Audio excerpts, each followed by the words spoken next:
حضرة النبي المصطفى رسول الله صلى الله عليه وسلم وآله وأصحابه وأتباعه وذرياته الكرام. الفاتحة.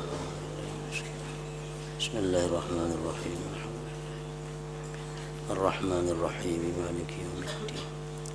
إياك نعبد وإياك نستعين. صراط الذين أنعمت عليهم.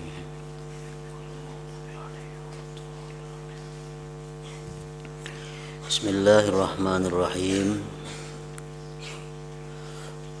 الحمد لله رب العالمين وبه نستعين على أمور الدنيا والدين، والصلاة والسلام على أشرف الأنبياء والمرسلين سيدنا مولانا محمد وعلى آله وصحبه أجمعين. قال المصنف رحمه الله ونفعنا بعلومه في الدارين آمين. Bismillahirrahmanirrahim. Alhamdulillahi rabbil alamin. Wassalatu wassalamu ala ashrafil mursalin Sayyidina wa maulana Muhammadin wa alihi wa sahbihi ajma'in. Amma ba'du. Segala puji bagi Allah, penguasa seluruh alam, baik alam manusia, alam malaikat, alamul hayawan, alamul jin, seluruh alam Allah penguasanya, yang maha bijaksana, Al-Hakim. Segala hukum yang ditetapkan oleh Allah Subhanahu wa ta'ala pasti di dalamnya itu ada mengandung kebijaksanaan daripada Allah Subhanahu wa ta'ala. Demikian pula segala perbuatan atau apapun yang diciptakan oleh Allah Subhanahu wa ta'ala itu adalah merupakan satu kebijaksanaan daripada Allah Subhanahu wa ta'ala.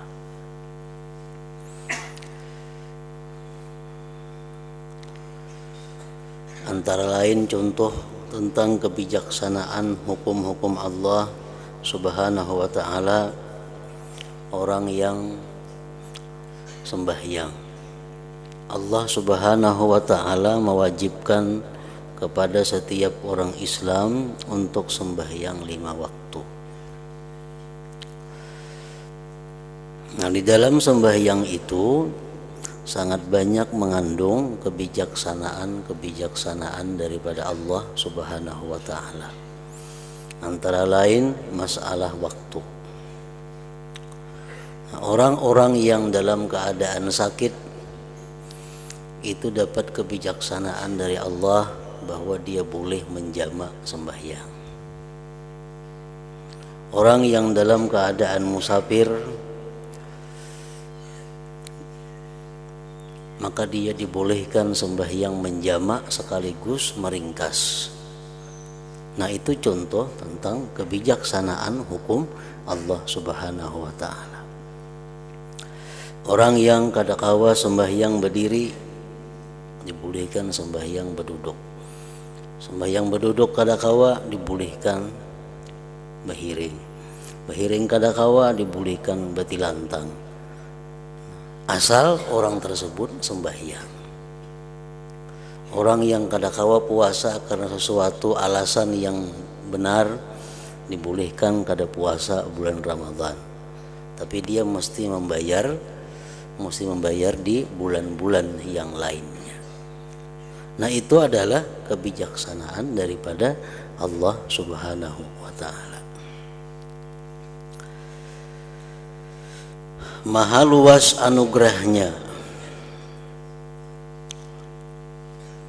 maha luas anugerahnya, maha pemurah, maha menang,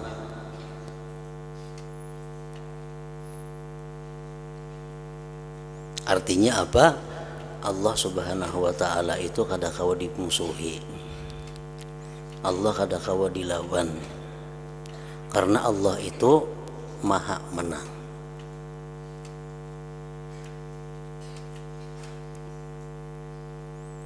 Allah subhanahu wa ta'ala kadakawa dipintari, Allah ta'ala kadakawa dipolitiki, karena Allah maha menang. Wa makaru wa makarallah wallahu khairul makirin. Mereka itu memperdaya, menipu akan Allah, tetapi Allah menang dalam hal tipuan mereka itu. Maha Pengasih yang menciptakan manusia dalam bentuk yang paling baik.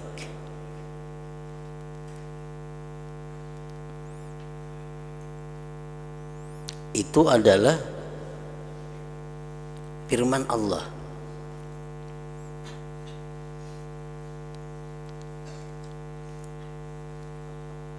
Laqad khalaqnal insana fi ahsani taqwim. Allah menciptakan makhluk yang paling baik, kejadiannya itu adalah manusia.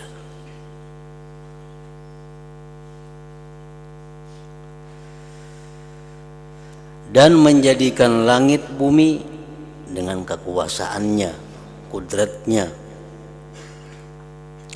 serta mengatur semua urusan di dunia dan akhirat dengan kebijaksanaannya.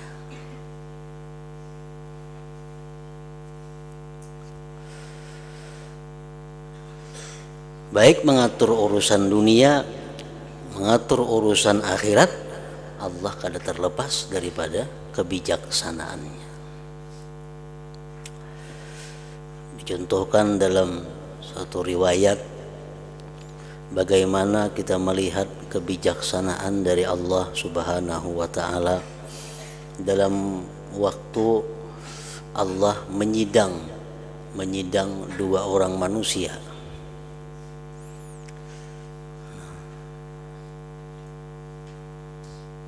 Ada yang zalim, ada yang mazlum, ada yang menganiaya dan ada yang dianiaya.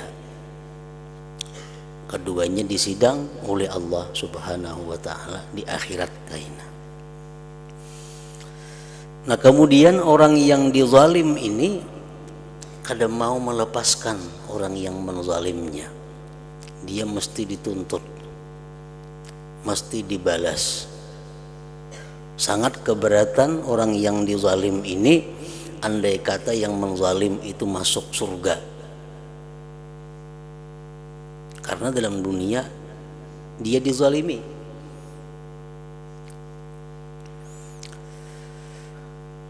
Nah, Allah Subhanahu wa ta'ala kalau menghukum ini orang dengan adil tanpa ada kebijaksanaan, maka orang yang menzalim ini matinya ke neraka.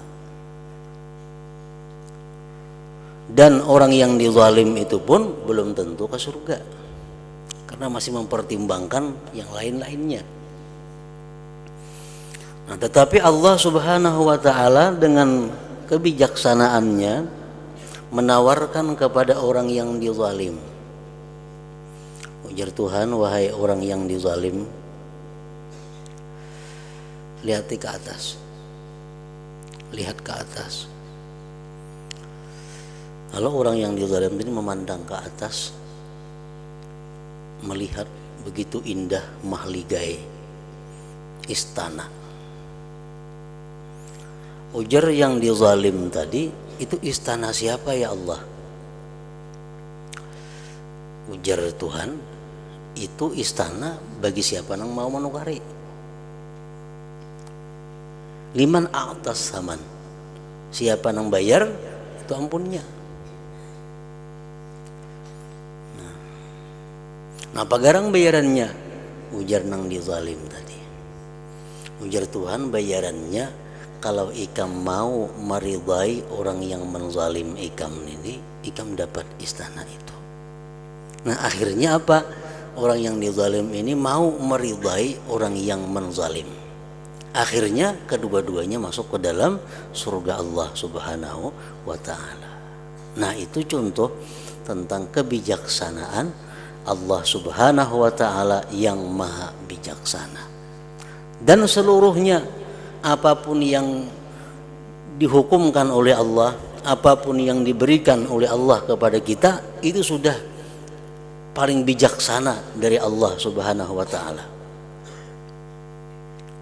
Kenapa aku jadi macam ini? Kenapa aku jadi kayak ini? Kada perlu dibahas, kada perlu diiktirat, karena Allah memberikan itu sudah melalui kebijaksanaan Allah yang maha bijaksana. Alaihissallah bi ahkamil hakimin. Surah At-Tin yang selalu kita baca. Alaihissallah bi ahkamil hakimin. Allah itu paling bijaksana di antara orang yang bijaksana. Oleh karena itu kita disunnahkan untuk membaca beberapa kalimat bala wa ana ala dzalika minas syahidin. Bila imam itu kan alaihissallahu bi ahkamil hakimin, jangan langsung Allahu Akbar rukuk, baca dahulu bala wa ana ala dzalika minasy syahidin, hanyar Allahu Akbar. Nah, apa artinya? Artinya ini membaca Quran menerangkan bahwa Allah itu paling bijaksana orang yang bijaksana. Lalu ujar kita, bujur aku menyaksikan itu. Jadi kita bujur Allah tuh orang yang paling bijaksana dan aku menyaksikan kebijaksanaan dari Allah Subhanahu wa taala itu. Dia menciptakan jin dan manusia hanyalah agar mereka beribadah kepadanya.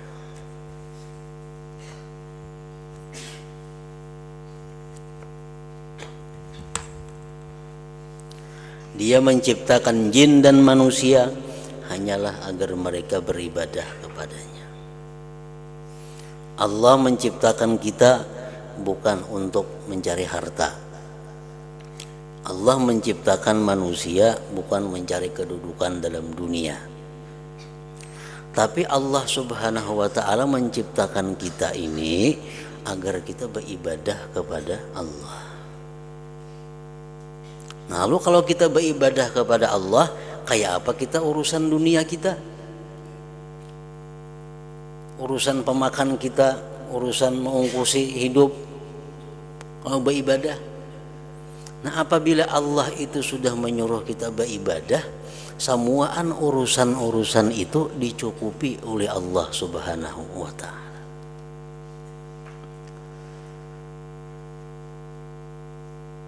Apabila kita hidup ini bujur-bujur sesuai dengan aturan Allah, yaitu hidup itu untuk ibadah, maka urusan dunia itu akan dicukupi oleh Allah.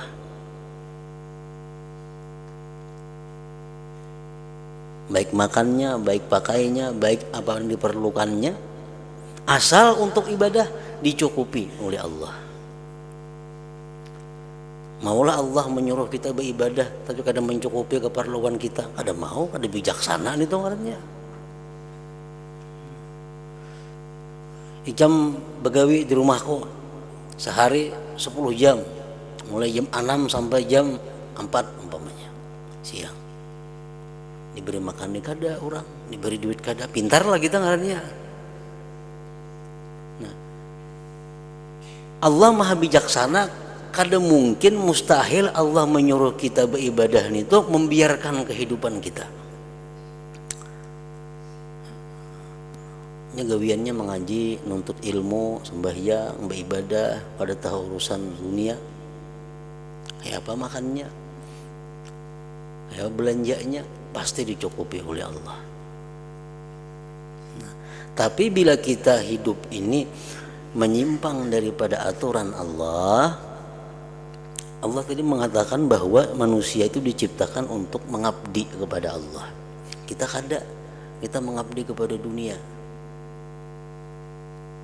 Ibadah nomor 2. Bila ada waktu beribadah, bila tidak ada waktu kada. Yang penting hidupnya diurusnya dunia. Nah, lapah orang ini. Ini manusia lapah. Padahal jalan yang nyaman ada baginya untuk mendapatkan dunia itu, yaitu dengan jalan ibadah.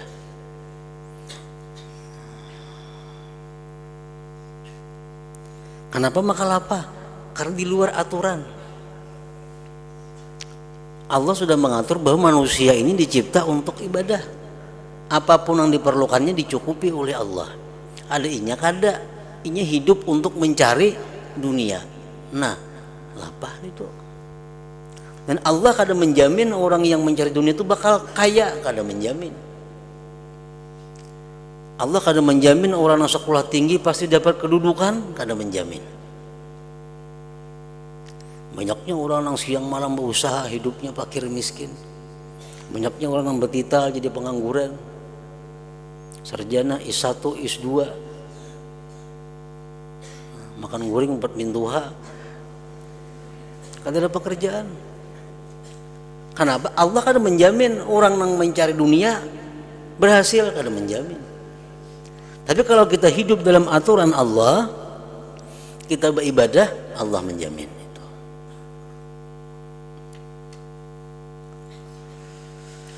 Dia menciptakan jin dan manusia hanyalah agar mereka beribadah kepadanya. Karena Allah demikian agung. Karena Allah demikian agung, maka jalan menuju kepadanya adalah jelas. Allah itu maha agung, Allah maha besar, Allah maha kaya, Allah maha segala-galanya. Nah, kalau zat seperti itu, jalan menujunya itu kada sempit.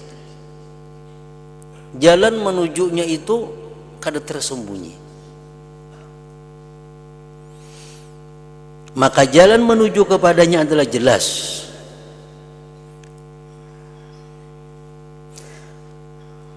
Di tempat kita umpamanya di satu kabupaten itu orang yang paling agung adalah bupati.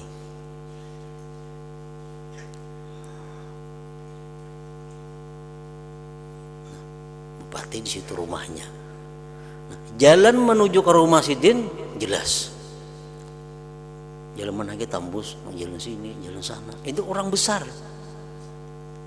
Kada tersembunyi.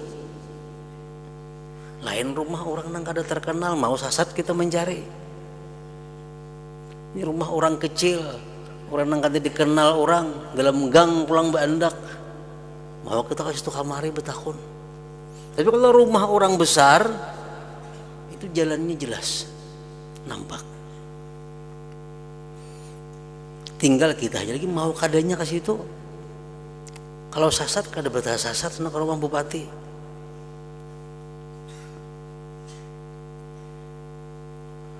Karena Allah demikian agung, maka jalan menuju kepadanya adalah jelas bagi orang-orang yang menghendaki.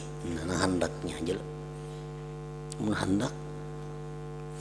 Dan bukti keagungan Allah juga terang bagi orang-orang yang mau berpikir. Allah Ta'ala agung, Allah Ta'ala maha besar.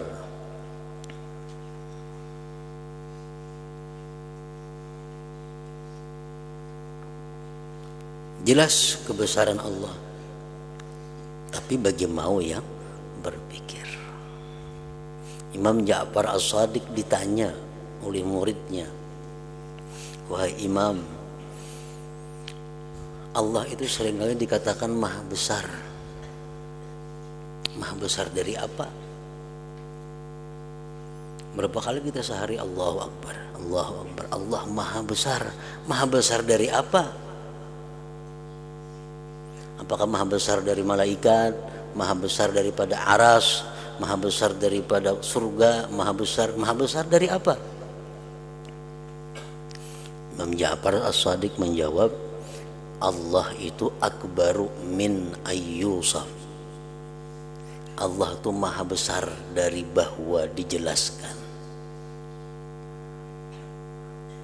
Kada mampu kata-kata untuk menjelaskan tentang Allah itu. Kada mampu isyarat apapun untuk menunjukkan, untuk merincikan tentang Allah.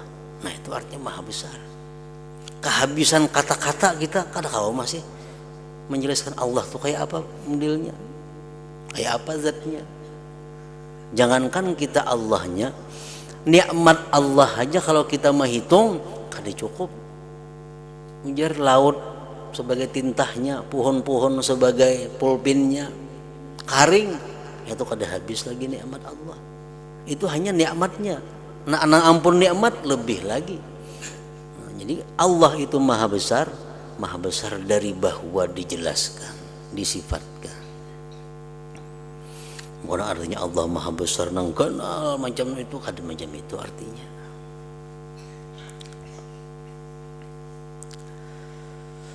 Namun harus pula diingat bahwa Allah kuasa menyesatkan siapa saja. Allah itu bisa menyesatkan siapa saja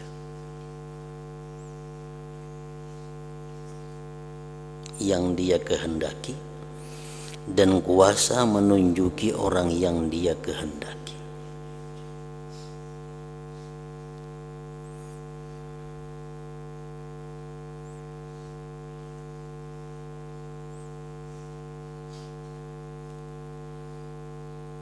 Orang nang kafir, orang nang menentang Allah, satu mat Allah nak memberi hidayah jadi berislam, jadi menuntut ilmu, jadi alim, jadi wali. Orang nang sudah titelnya wali Allah, satu mat saja Allah menghendaki matinya su'ul khatimah.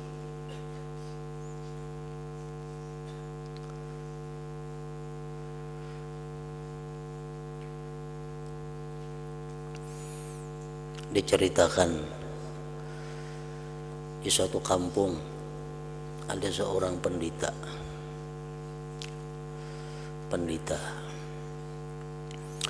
Jadi ujar pendeta itu kepada muridnya, "Kaina bila aku mati,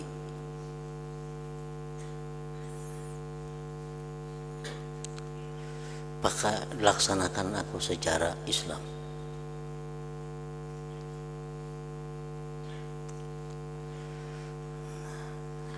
Artinya ya pendeta, bila aku mati mandi aku, kapani aku, buat dalam tabala, bawa ke hutan.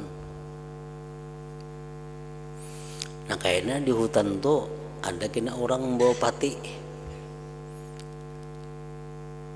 hurupakan pati ini tuh bawa ke sini. Pati itu dikuburkan secara Kristen, secara Nasrani.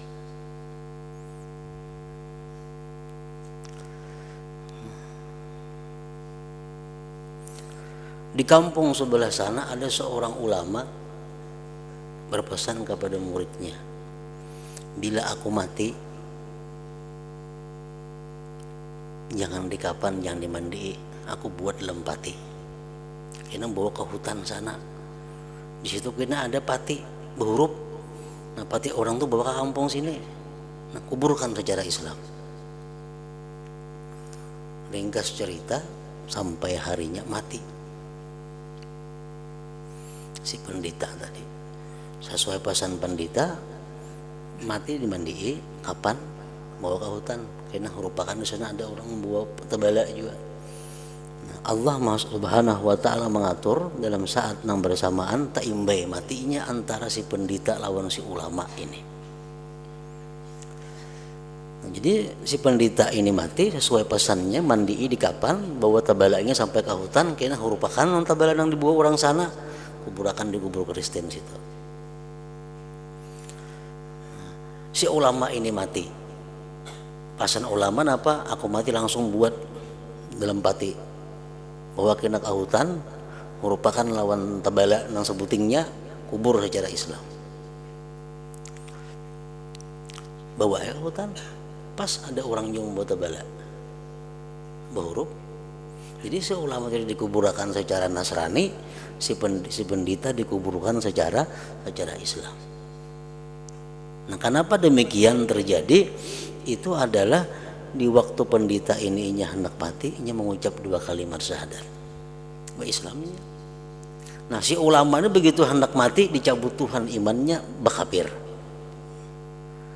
Nah, jadi Allah Subhanahu wa taala sangat mudah untuk menyesatkan orang yang Dia kehendaki dan memberi petunjuk kepada orang yang Dia kehendaki.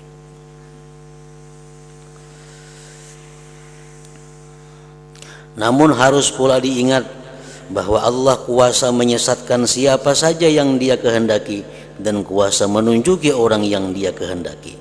Dia Maha tahu mana orang yang patut menerima petunjuknya. Allah tahu bujur ini yang patut menerima hidayah, ini kada patut. Orang badu bading, bertiga bading, sarumah, sakalambo, sabamakanan guring, witan sama, mama abah sama. Bina saya kong ka ini kelakuannya, nang saya kong ka ini, nang saya kong penuntut ilmu pa ibadah. Allah mengetahui ini orang yang patut diberi hidayah, ini kada patut diberi hidayah.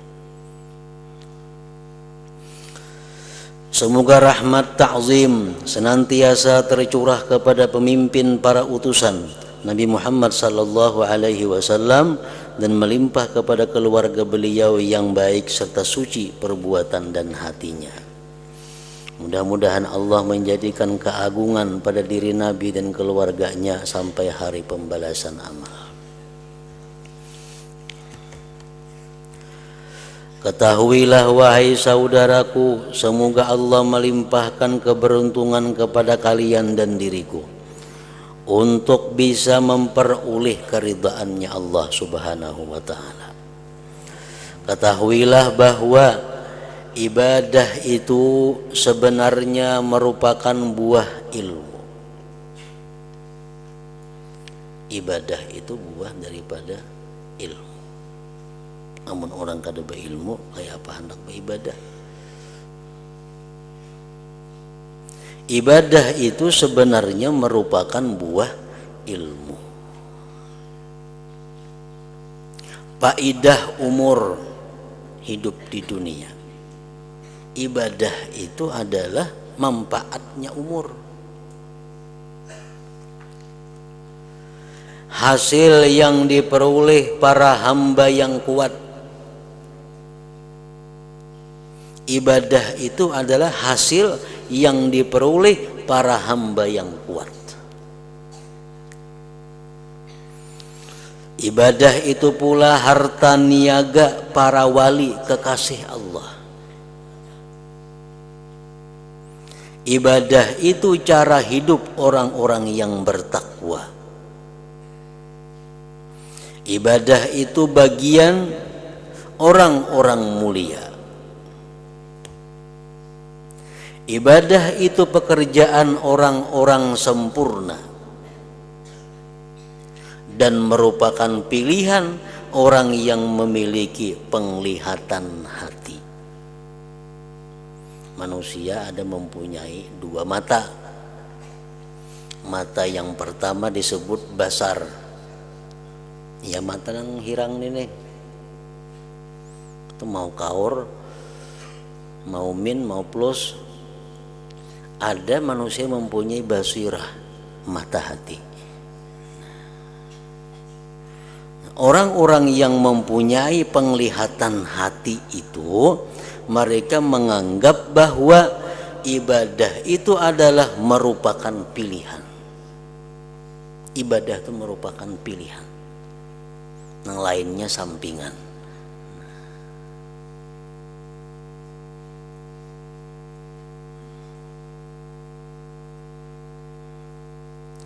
Ibadah adalah jalan keberuntungan dan jalan menuju surga.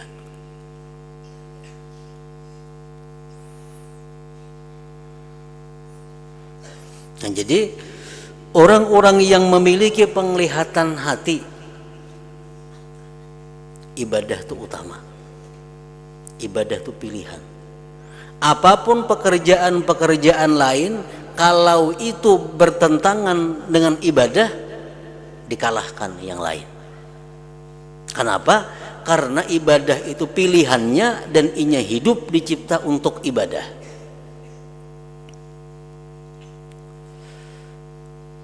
Belajar hidup nang kaya HP. Nah, HP ini itu diciptakan untuk alat telekomunikasi berhubungan. Itu gunanya HP. Untuk menghubungi siapa atau menerima panggilan siapa, itu HP. HP diciptakan untuk berhubungan. Rahatan kita memutar nang apa aja di HP ini tuh, kalau ada masuk panggilan pagat kisahnya nang kita putar nih tuh, bahkan jegam melatih gambar-gambar di HP, melatih gambar. Ada panggilan masuk hilang gambar nih tuh, panggilan nang timbul. Kenapa? Karena HP dicipta untuk urusan panggil memanggil. Tujuan utamanya itu.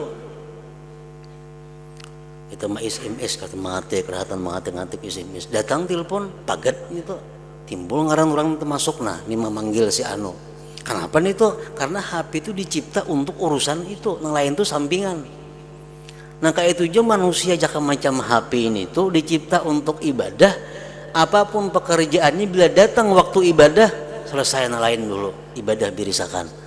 Nah, jadi hidup itu sesuai dengan apa diciptakan. Diciptakan untuk apa? Allah mengatakan bahwa manusia dicipta untuk ibadah. Orang yang punya mata hati mengatakan bahwa ibadah itu ada pilihan mereka, maka lain pada itu nomor selanjutnya.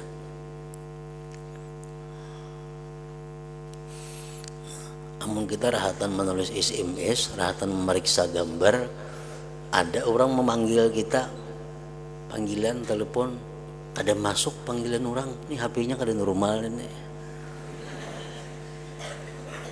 Ada normal HP-nya, buat kasih repis nih tuh. Ngelatih gambar, kamu mutar lagu, kah? Ada orang memanggil, panggilan orang, ada kau masuk, HP-nya kada baik, menyalahi aturan. Nah kayak itu aja manusia yang diciptakan untuk ibadah, asik begawi bekerja urusan dunia, datang waktu sembahyang, datang waktu pengajian, kada tahu asik begawi. Ini manusia kada baik. Nampak dibawa ke servis manusia ini.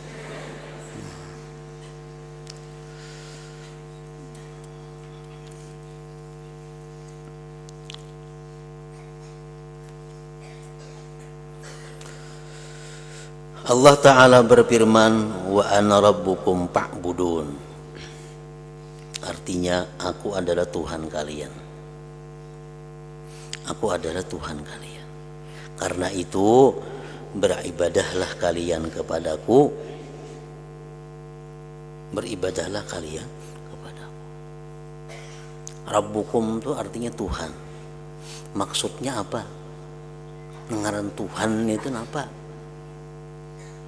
Allah mengaku kepada kita, ya Tuhan, ana rabbukum, aku adalah Tuhan kalian. Bahasa Arabnya Rabb, Tuhan menjadi kita. Padahal Rabb itu artinya bukan sekadar itu. Rabb itu artinya adalah pencipta, perencana, pencipta, pemelihara, penguasa, pemberi segala-galanya. Itu Rabb. Nah jadi dia Tuhan, aku iya nang merencanakan ikam ini aku, nang maulah ikam ini aku, nang beri makan ikam tuh aku, nang menyihatakan ikam aku, nang melihara ikam sehingga bisa selamat aku. Beribadahlah kepadaku. Nah itu artinya, maka ikam menyembahlah. Maka ada paham arti menyembah itu, maka ikam maasi-asi lawan aku artinya. Karena aku nang maulah ikam ni aku, nang beri makan ikam aku, nang beri duit aku, nang menyihatkan aku, menjaga siang malam aku, ya Tuhan. Aku nang patut ikam sembah, aku nang patut ikam taati, aku nang patut ikam hiraukan. Nah wa ana rabbukum fa'budun, aku adalah Tuhan kalian, karena itu beribadahlah kalian kepadaku.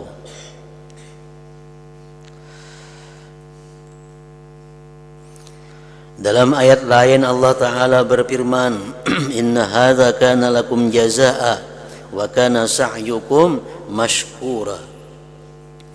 Artinya sungguh surga dan kenikmatannya ini diperuntukkan bagi kalian sebagai balasan amal usaha kalian di dunia.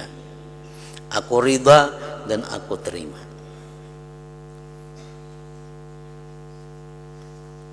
Jadi surga itu merupakan jazaul amal, balasan amal yang kita perbuat di dalam surga, di dalam dunia ini. Selanjutnya ujar pengarang, aku Imam Al-Ghazali merenungkan tentang ibadah ini serta menelusuri jalan-jalannya sejak permulaan hingga akhir tujuan yang menjadi harapan para penempuhnya. Ternyata jalan ibadah adalah jalan yang sulit dilalui.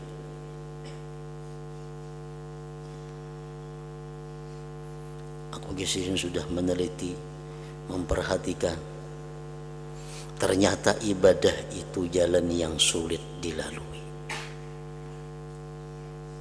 Banyak tanjakannya, bersangatan kepayahannya, jauh jaraknya, besar mara bahayanya, tidak sedikit rintangan dan halangannya, terkepung kebinasaan dan penuh penghadang, banyak musuh dan penjegal, sedikit sekali teman dan pengikutnya. Nah, itu ibadah sekalinya kayak itu.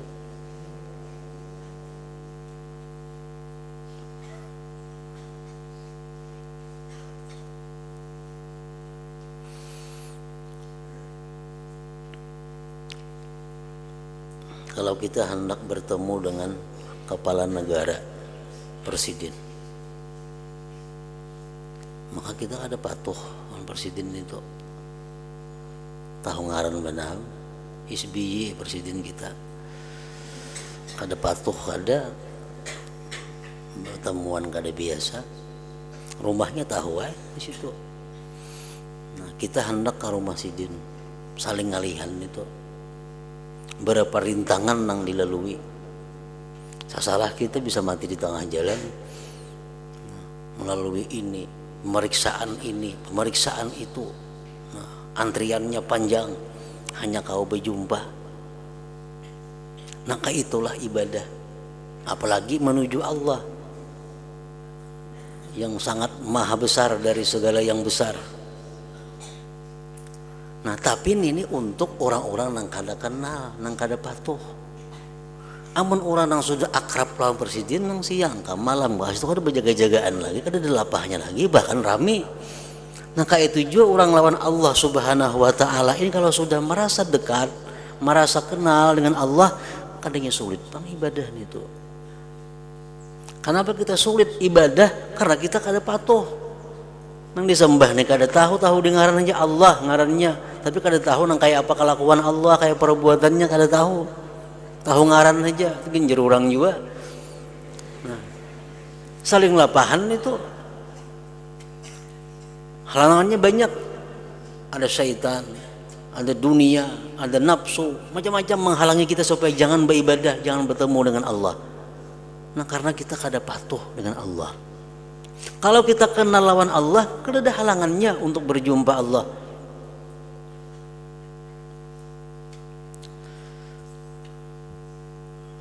Memang begitulah seharusnya. Sebab ibadah adalah jalan menuju surga. Keadaan demikian sesuai dengan apa yang disabdakan oleh Rasulullah sallallahu alaihi wasallam, ala wa innal jannata huffat bil makari wa innan nara huffat bis syahawat. Artinya ingatlah sesungguhnya surga itu dikelilingi oleh berbagai jalan, berbagai hal yang dibenci, sedangkan neraka dikelilingi oleh bermacam kesenangan nafsu. Nak masuk neraka paling nyaman, guring aja masuk neraka sudah kita. Kada bahasa bayangan, berpuasaan guring aja masuk neraka, kada ngalih. Masuk surga kada kawa kayak itu.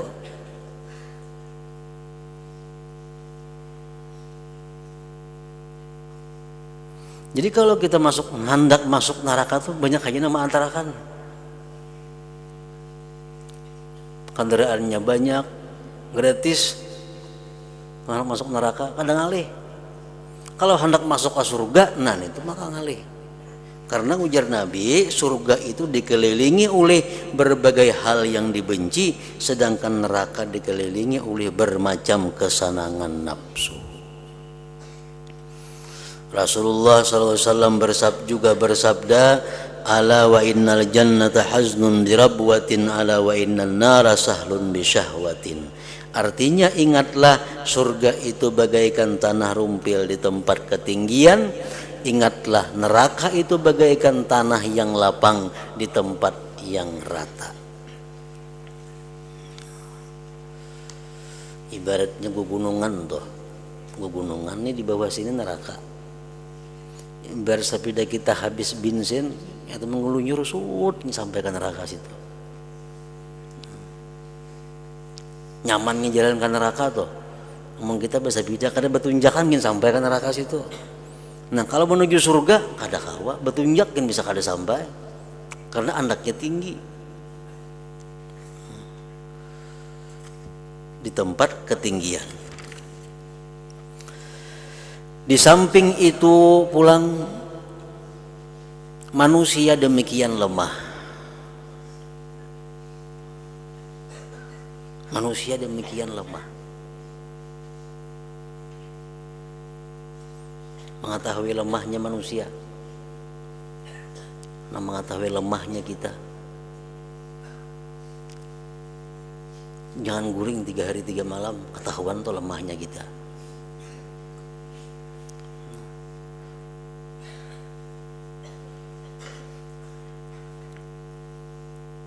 Jangan makan, jangan minum sekian hari, tahu tuh lemahnya kita. Maka ibadah ini sangat berhubungan lawan kada makan, kada guring, kada minum itu. Manusia demikian lemah dan masa begitu sulit. Laku agama semakin mundur dan waktu luang untuk beribadah sangat sedikit. Pekerjaan selain ibadah banyak sekali, macam-macam urusan. Ada habis-habis untung ini itu. Pekerjaan selain ibadah banyak sekali. Dan umur amat singkat. Serta gegabah dalam beramal. Kata belah kalakas.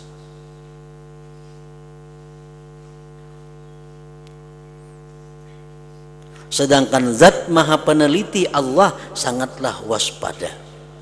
Kita ketujuh beribadah itu bergasak-gasak. Padahal tukang juri ini orangnya teliti benar. Batas hidup begitu dekat, tetapi jarak yang mesti ditempuh masih jauh. Yang bekalnya harus berupa taat kepada Allah Subhanahu wa Ta'ala. Dan kalau sudah terlanjur liwat, tidak lagi dapat dikembalikan. Kada kawa dirili lagi. Dirila itu kada kawa diulang, kada kawa. Kita liwat sudah kada sampat lagi. Umpamanya kita mbah maghrib biasa membaca subul munjiat. Kesibukan dunia kada terbaca. Kalau kita mau ulang lagi, kada kawa lagi.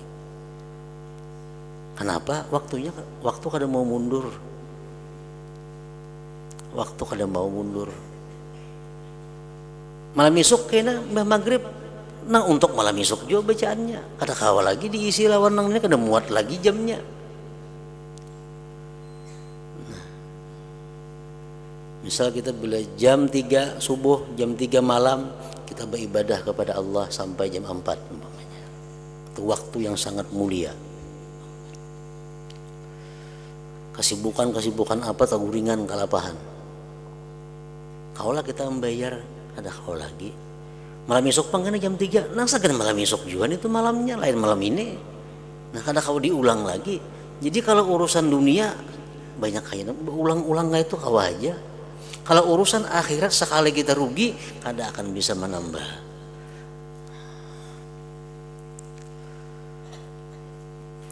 Dan kalau sudah terlanjur lewat, tidak lagi dapat dikembalikan.